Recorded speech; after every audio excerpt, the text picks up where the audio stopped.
오늘 함께 은혜 나누실 말씀은 요한계시록 3장 1절부터 6절입니다. 오늘 본문 말씀은 요한계시록 3장 1절부터 6절.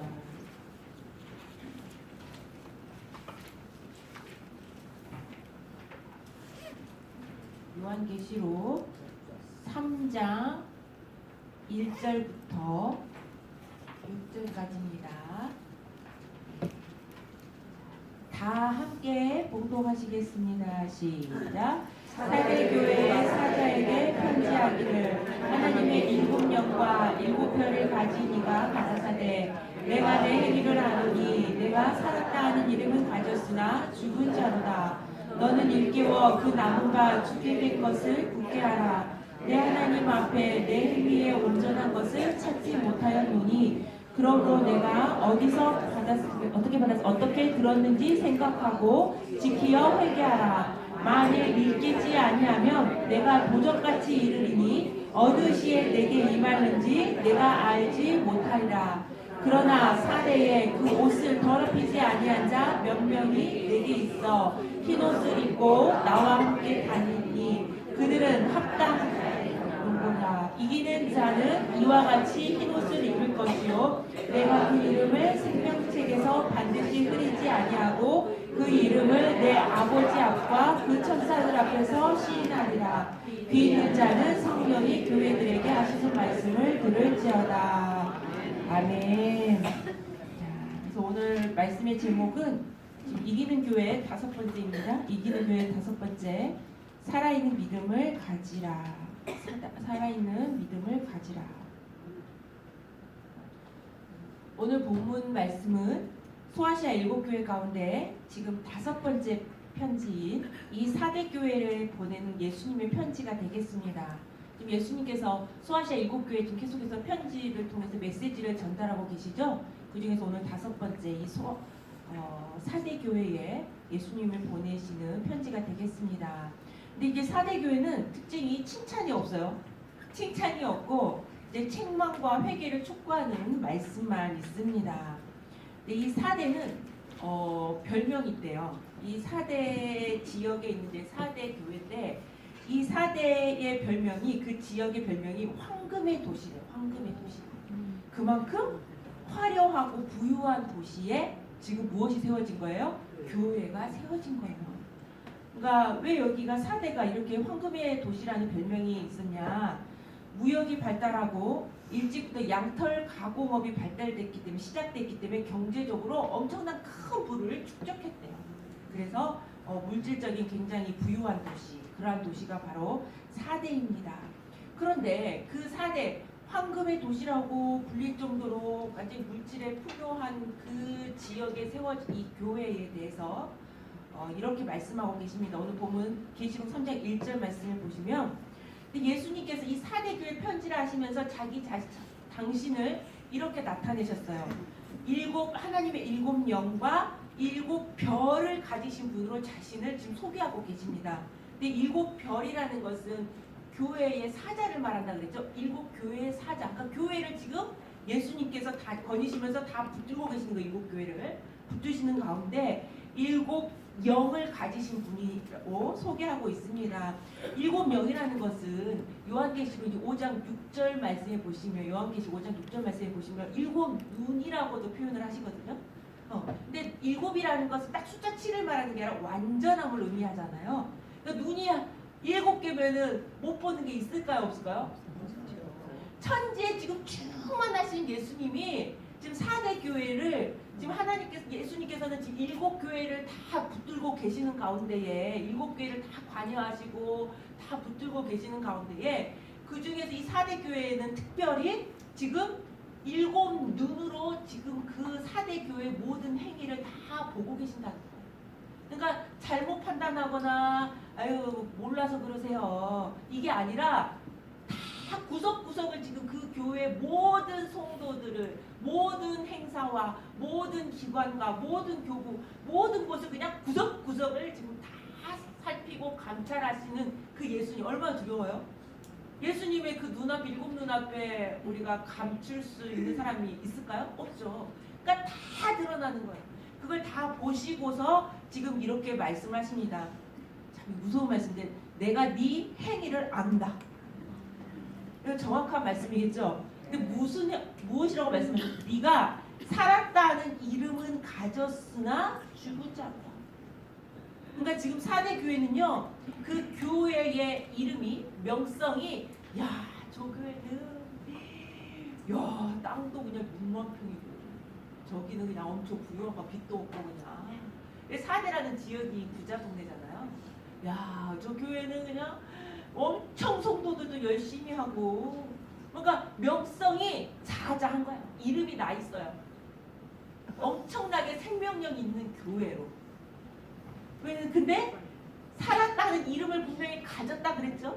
그 어느 누가 봤을 사람들이 봤을 때는 야, 저 교회 부럽다. 본받고 싶다. 막 이렇게 할 정도로. 너무너무 부럽다. 저렇게 열심히 하는 거 좀 봐봐. 근데 그런 명성이 있는데도 불구하고 평판이 아주 좋게 자자함에도 불구하고 일곱 눈을 가지신 예수님 앞에는 우리가 감출 수 없는 거죠. 근데 예수님은 정확히 뭐라고 말씀하시냐?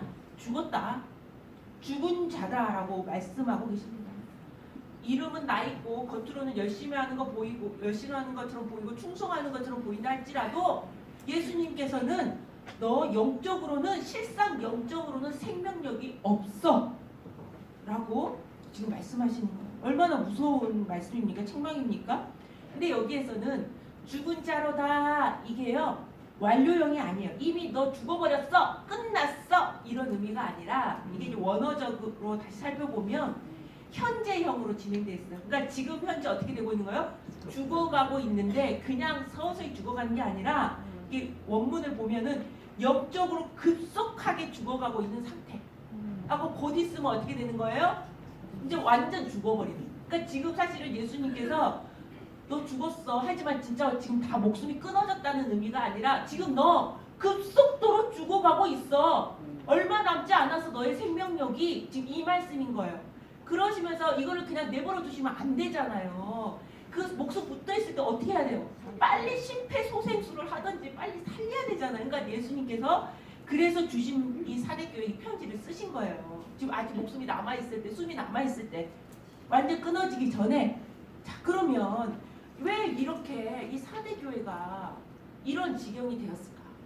겉으로는 이렇게 이름이 자자하고 명성이고 믿는 것 같고 권사님 정말 경건해 보이고 근데 어떻게 이렇게 이러한 예수님의 책망을 받게 됐을까?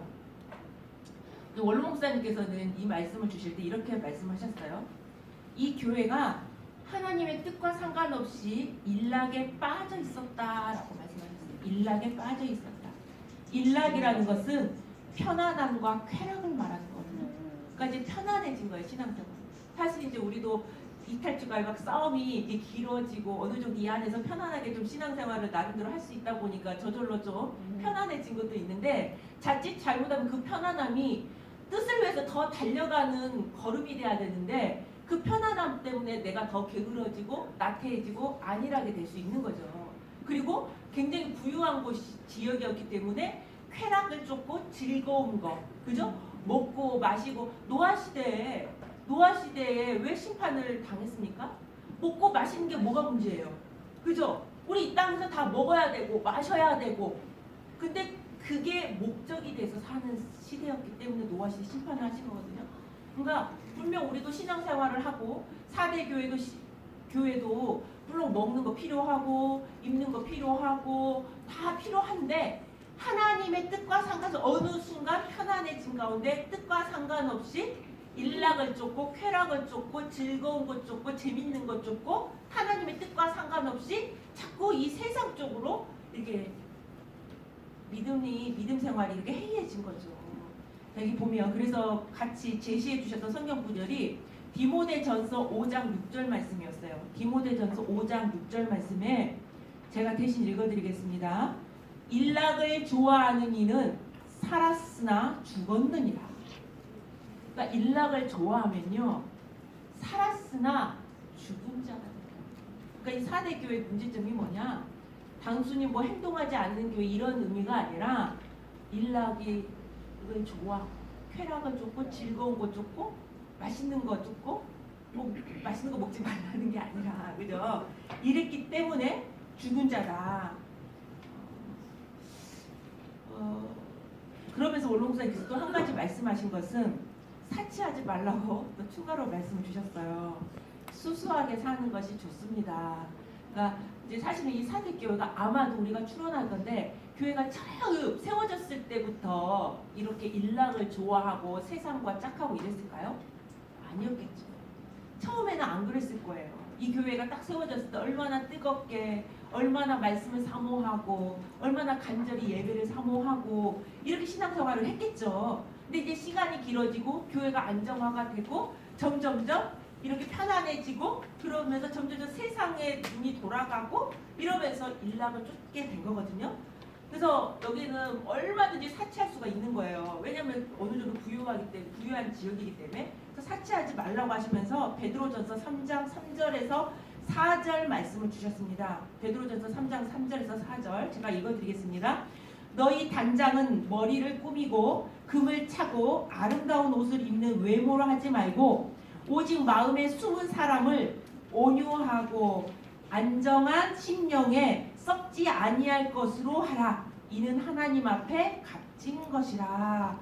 그러니까 겉에 꾸미는데 사치하고 남 보이는 데에 사치하는 것이 아니라 우리 안에 있는 영적인 신앙 상태, 우리의 심령을 살피라는 거죠. 그러니까 이거는 이 교회가 아마 처음부터 이렇게 사치하고 그랬을지는 않았을 텐데, 우리 예전에는 어떻게 해서든지, 사실 지금은 이탈로 다 가 있는 분들인데, 이제 저한테 이렇게 이야기하시는 분들이 되게 많았어요. 원로목사님 가신 후에, 원로목사님 계셨을 때 우리가 허리 쫄라매고 조금만 여유가 생기면, 여유가 없을지라도 없는데 허리를 쫄라매가지고 헌금하고 뜻을 위해서 선교하고 성전 건축하고 이랬었는데, 감사하고 이런 생활하는데, 이제는 원로목사님 가신 거는 이제 나를 위해서 쓰라는 거다.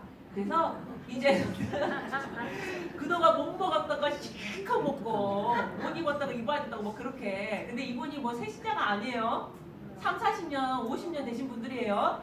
제가 한두 분한테 이야기를 들은 게 아닙니다. 그런 때가 때라고 말씀, 이제 축복 주셔서 그런 때다, 그런 누릴 때라고 그렇게 이야기하시는 분들이 계셨는데 아닙니다. 우리는 천국 갈 때까지 사실 제가 원로목사님 주일 설교에 듣고 사실 회개를 많이 했었는데, 하나님이 우리에게 주신 축복은요 일용할 양식이에요. 근데 우리가 그 만족합니까? 하나님을 온전히 믿지 못하기 때문에 일용할 양식에 만족하지 못하고 자꾸가 뭔가가 쌓아놔야 되고, 그죠? 그리고 뭔가가 안전빵으로 뭔가가 있어야 되고, 그래야지 우리가 마음이 든든한 거예요. 그거는 우리가 하나님을 온전히 믿지 못한 거죠. 그러니까 그리고 또 우리가 어느 순간에 내 마음이 예전에는 내가 이렇게 신앙생활을 했었는데 지금은, 그런다고 해서 드시지 말라는 거 아니에요. 건강을 위해서 우리에게 주신 거 누리면서 살아야 되지만, 우리 마음 상태를 말하는 거, 마음 상태. 우리의 우선순위가 어떻게 되어 있느냐. 이 사대교회는 원래 우선순위가 성전 건축, 그 다음에 선교, 복음 전파 이런 거에 우선순위였는데, 이 우선순위가 이제 어떻게 된 거예요? 바뀐 거죠. 항상 무엇이 죄냐면요, 우선순위가 바뀌는 게 죄예요. 우선순위가 하나님과 하나님의 뜻보다 내 육신의 쾌락과 나의 육신의 편안함과 나의 육신의 생각이 앞서는 것이, 그게 문제인 거지. 그러니까 이 사대교회가 그렇게 된 거거든요. 그래서 죽은 교회라고 지금 심각하게 영적으로 죽어가고 있는 상태를 책망을 하고 있는 겁니다. 이것도 사랑이죠. 책망을 받고 있다는 자체가 지금 사랑입니다. 아직 기회가 있는 거예요. 회개할 기회가. 자, 그런 가운데에 이렇게 말씀하고 있습니다. 3장, 오늘 보면 3장 3절에서 그러므로 네가 뭐 어떻게 해야 되냐. 3장 2절 말씀이 이렇게 돼 있죠. 너는 일깨워. 그래서 어떻게 해야 되느냐. 너 지금 죽어가고 있는데 곧 죽어. 그러면서 너는 일깨워 정신 차리라는 거죠. 그 남은 바 죽게 된 것을 굳게 하라. 그러니까 이 말씀은요, 지금 예수님께서 너 완전히 죽기 전에 각성하고 깨어나라. 그러면서 남은 바 죽게 된 것을 굳게 하라. 이것은 무슨 말이냐면 아직 완전히 죽은 것이 아니라 남은 게 있어요.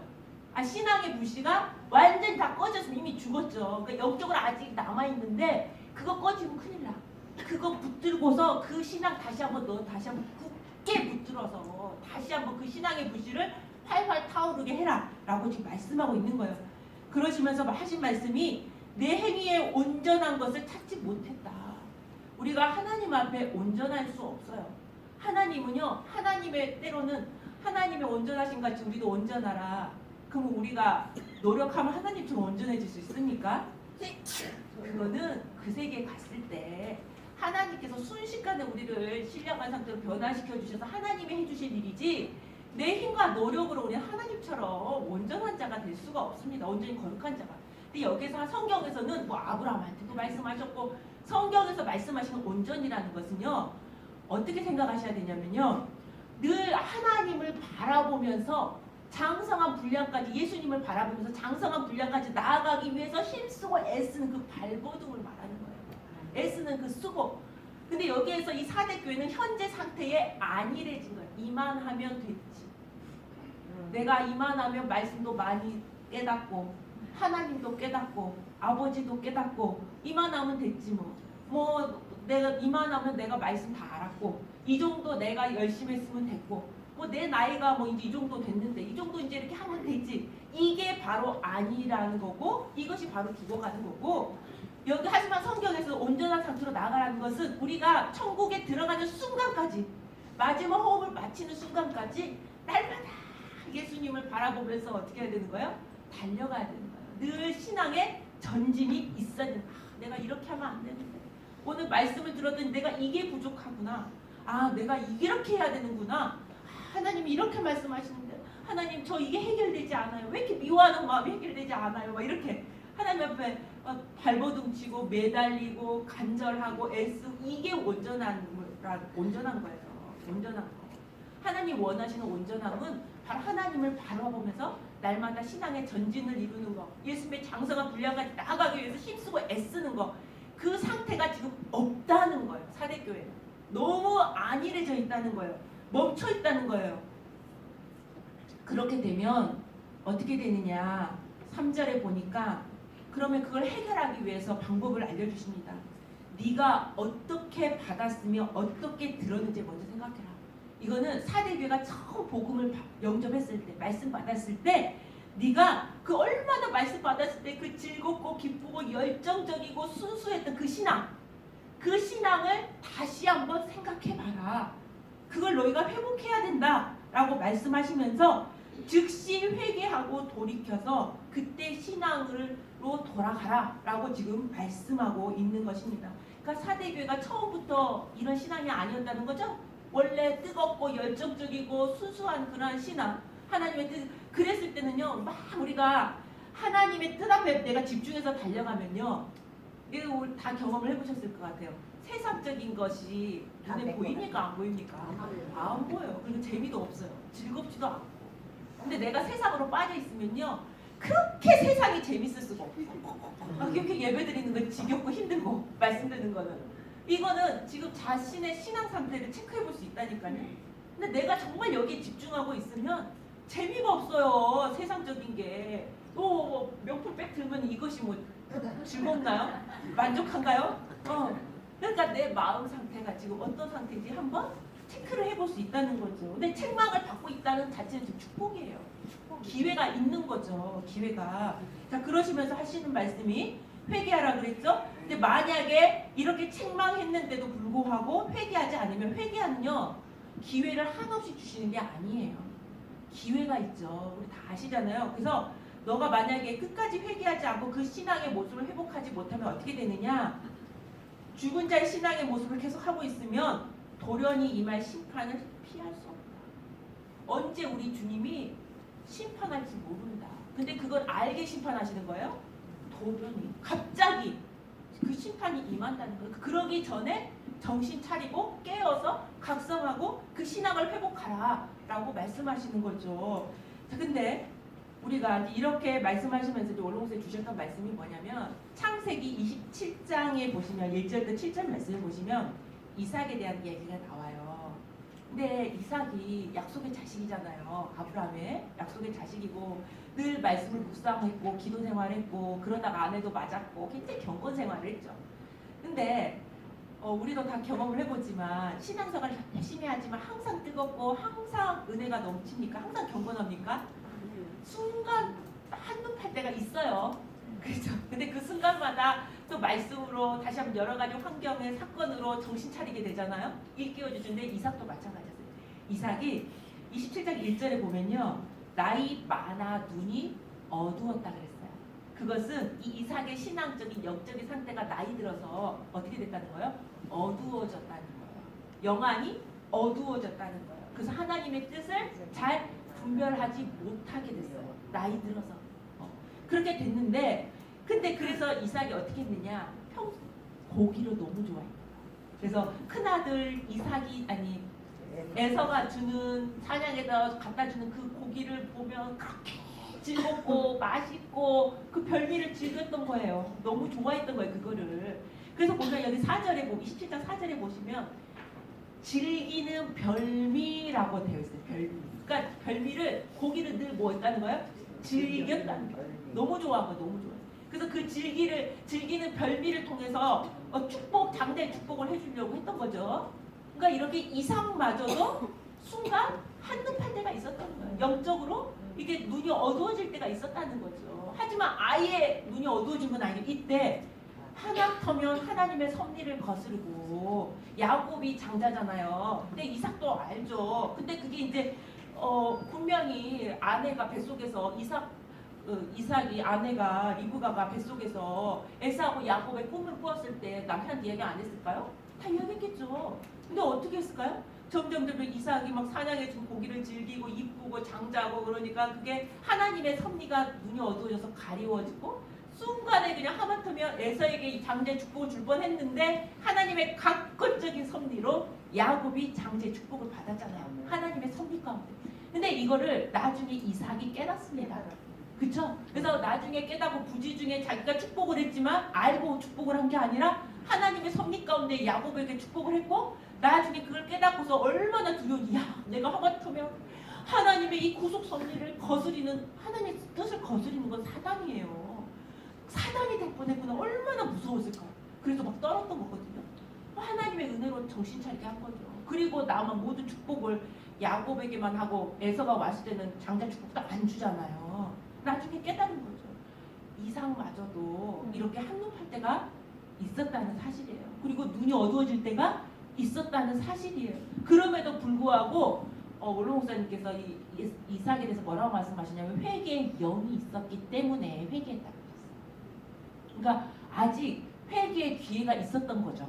이삭에게. 하나님 근데 왜냐면 이게 회개의 기회가 왜 있냐면요. 그러니까 평소에 신앙 상태가 어땠을까 이삭이? 늘 하나님을 모시고 그래도 늘 경건의 생활, 예배 중심, 말씀 붙들고 기도 생활하고 이게 끊어졌을까요? 안 끊어졌을까요?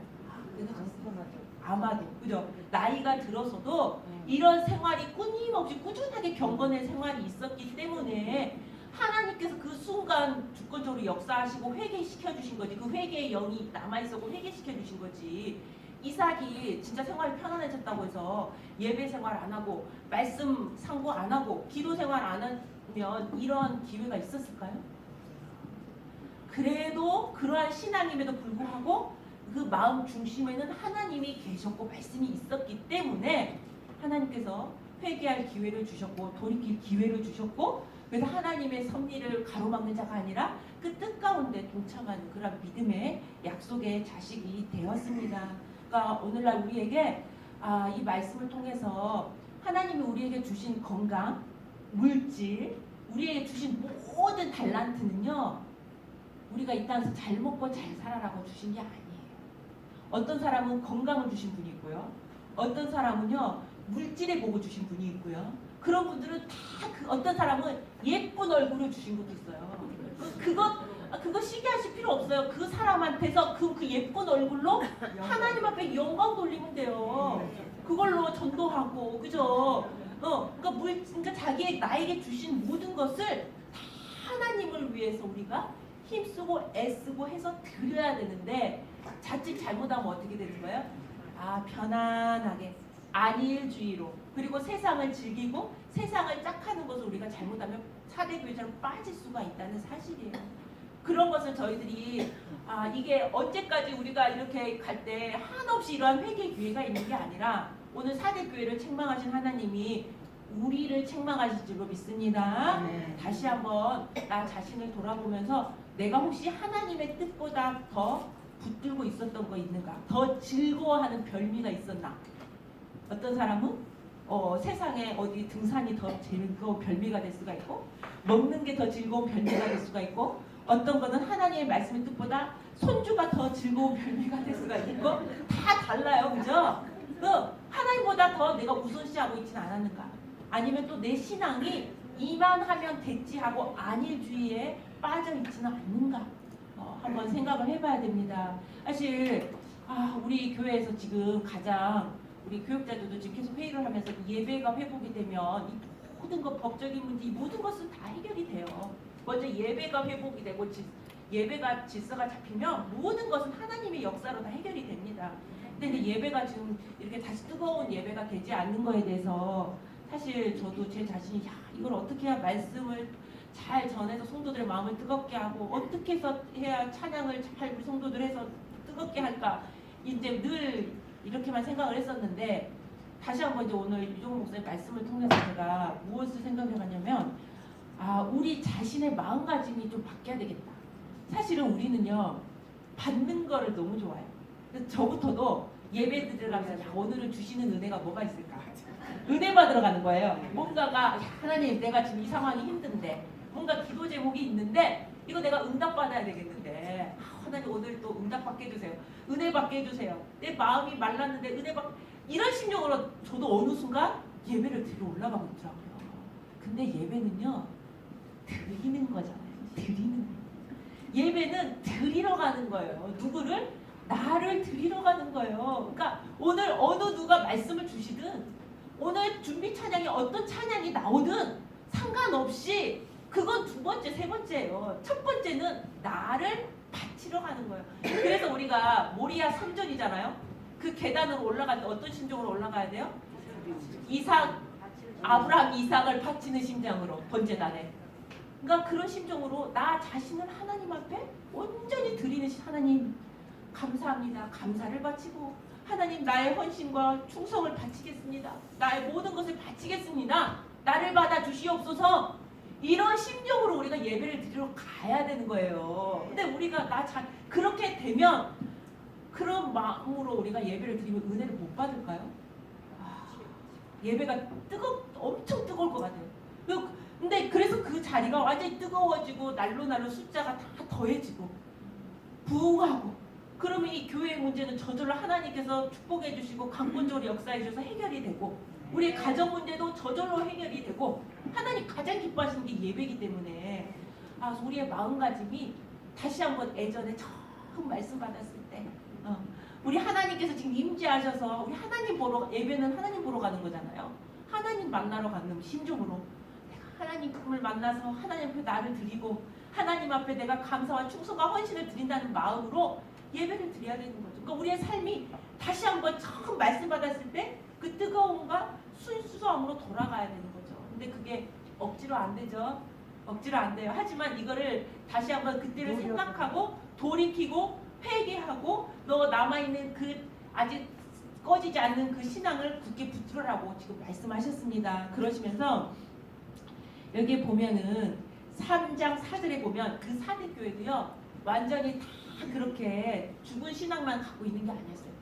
소수지만 그 정말 신앙을 지키고 있든 그러니까 다 죽어가고 있지만 그래도 활활 타오르고 있는 불길이 있었던 거예요. 소수의 남은 자들이 있었던 거예요. 그들은 어떤 자였냐면 여기서 보면 3장 4절 말씀에 그 사대에 옷을 더럽히지 아니한 자 몇 명이 있다는 거예요. 몇 명이에요. 그러니까 적죠. 흰 옷을 입고 나와 함께 다니리니 그들은 합당한 자다. 그러니까 지금 그 사대교회도 몇 명이 남은 자들이 있었기 때문에 그 남은 자들을 통해서 다시 한번 그 남은 자들은 이 세상의 부유와 타락한 것에 물들이지 않고 그 옷이 더럽혀지면 그 더러워진 겉옷을 빨아서 흰 옷을 입고 있는 계속해서 더럽혀진 옷을 어떻게 옷이 안 더러워져요. 여기 있다가 교회 돈만 나가도 금방 더러워지잖아요. 순간 또 미워하는 마음 생기고 남편 만나고 자식 만나면 또 올라오고 순간 또 더러워지면 또 다시 또 말씀으로 은혜로 다시 한번 깨끗하게 하고 이런 역사가 있잖아요. 그러니까 늘 그런 자가 소수가 있었기 때문에 사대교회의 불씨가 끊어지지 않은 거예요.